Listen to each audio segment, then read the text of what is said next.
సునీల్ నాయక్ అని ఒక డిఐజీ, సునీల్ కుమార్ అని ఎడిషనల్ డీజీ, వీళ్ళిద్దరూ అసలు తెర వెనుక నాయకులు. సునీల్ నాయక్ అన్న వ్యక్తి అయితే మరి పక్కనే గదిలో ఉన్నాడు. అతను ఏం మాట్లాడాడు, మరి వేరే ఒక ఏఎస్ఐ వెళ్ళి సార్ ఎక్కడో రోడ్డు మీదకి కూడా కేకలేని పడుతున్నాయంటే ఈ వ్యవహారాల్లో నువ్వేం ఇంటర్ఫియర్ కామాకని చెప్పి అన్నాడని, ఇవన్నీ సబ్సిక్వెంట్గా చాలా అఫిడవిట్లో నేను చూడటం కూడా జరిగింది. ఎవరో మన గుడివాడ అతను ఆ పొడుగ్గా లావుగా ఉంటాడు కదా, అతను తులసిబాబు, అతని అఫిడవిట్లో ఆ టైంలో కోర్టులో ఫైల్ చేసిన వాటిల్లో చాలా ఇన్ఫర్మేషన్ కూడా ఉంది.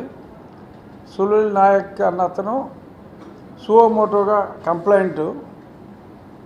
అతనే కంప్లైంట్ ఇచ్చి అతనే మళ్ళీ ఇన్వెస్టిగేషన్ మానిటర్ చేయటం కాకుండా ఆ కస్టోడియల్ టార్చర్ జరిగినప్పుడు అతను అక్కడే ఉన్నట్టు అన్ని ఎవిడెన్స్లు కూడా స్పష్టంగా ఉన్నాయి. అందరూ సాక్ష్యాలు కూడా చెప్పారు.